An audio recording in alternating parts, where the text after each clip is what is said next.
Hey guys, we're gonna be here today talking about our greenhouse. This guy, I have a bunch of peppers in there. That'll be a different video. But today I want to show you about my tomatoes. I have a tomato plant that I have in here. It's a sun sugar tomato. And these guys turn about this color. They get real nice color, just kind of like close to an orange red. This one fell off. I don't know if you guys are in the Georgia district. We had close to about 28 degrees of weather. I believe it was 3 days ago, 4 days ago, maybe 5. If I'm not correct, you can comment in the section below to correct me. But this was originally had it about last year, and this was the original stock right here. It's brown, and it actually still has some growth in it, and that was the original stalk. It branched out right here originally, and it came up and it got really tall and it drooped, you see how it still has green on it, surprisingly.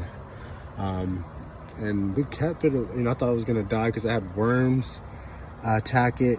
It was hornworms, and I believe there's other worms on it as well, but I did my best, kept at it, taking the worms off of the plant, and it actually stayed alive, but it did turn into like this, so I assumed it was dead. But don't ever give up on your plants. You can think they're dead, but you can just watch out for the soil is what you need to do, and to see if it can stay alive or not.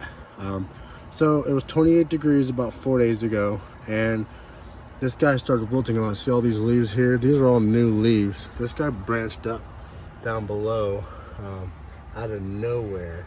Even though this guy was still alive and producing fruit. It looks like it's starting to come to an end. This is just last bearing fruit. I'm waiting for it to turn color about this color before I pull it off. And you're able to, the ones that fall off, you can hold it to the side till they change color. I've seen some videos of people putting into a paper bag, letting it sit in the pantry. But yeah, I got ladybugs in here as well, just to kill out any aphids that decide to come and mess with this plant at all. But all this stuff that died off is mainly because of the cold, and I'm thankful that this bushed up so much and it gave it enough warmth that it didn't die. So you see it's got fruit in there as well. And crazy thing, I noticed when it got really cold, I'll show you.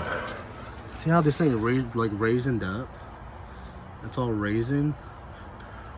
Now this guy was like that too, and you can kind of tell, see it's kind of a little misshaped, but it was literally like a raisin. A bunch of these guys were, and then they ended up turning back into a fruit.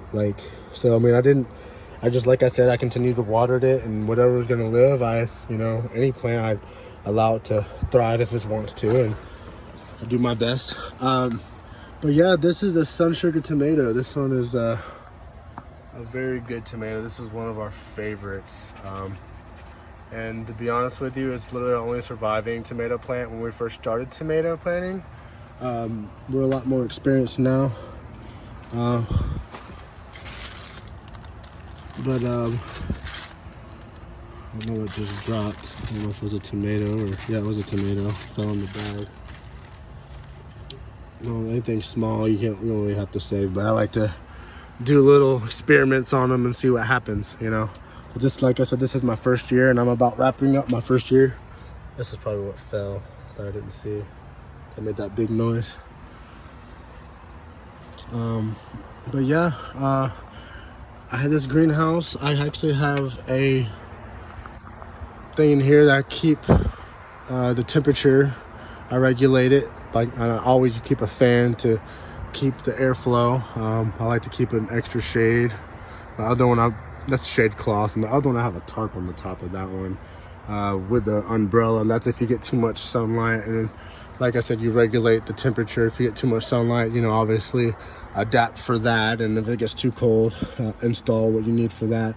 Greenhouses typically already get about 10 degrees above outside temperature. So whatever is outside, if it's 20 degrees outside, it will be 30 degrees in here. But if you keep a heater, it'll keep it nice and cozy where you want it to. And you can change the thermostat as well. So if it gets too hot and you like the temperature it's at, you can just always change the thermostat to where it turns off, right where it turns off, and just slightly turn it on to where that's where you want it to turn off. And this is just a standard, heater you can buy anywhere. But it also is tip proof, so if it tips over, you hear that click. There's a little clicker underneath there. I don't know if you can see it, but it's safety proof for when it full tilts over.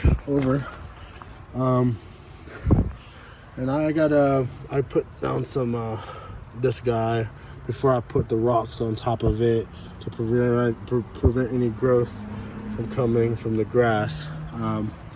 And I do have more tomato plants that I will be putting out here. On my other videos, you will see I have Tigerella tomatoes that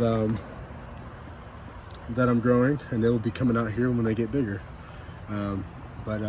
So with this guy, what I'm doing is waiting for it to finally tell me what croaked out, and I'm gonna trim up everything that's not gonna be living. So then all this will probably be trimmed up, because it looks like it's starting to slowly turn brown more and more and more. It used to stop right there, now it's over here. But these tomatoes are perfect. They taste amazing. Just wait for them to ripen. And thanks for tuning in. If I helped you guys at all, just give me the like button, and any comments or any questions or anything you may think that I can may help improve me in my garden, because like I said, this is my first year gardening and I'm doing pretty well. I'll show you my other section. It'll be a different video, but I can go ahead and show you a little sneak peek. There's my other little guys, my little raised bed. There's my onions. Onions are awesome in the wintertime. It actually came from out my cupboard. These guys, those are my pepper plants. And like I said, that'll be a whole nother video. Thanks for watching, guys, and have a good one. And hopefully I can help answer any questions. Thanks. Have a good one.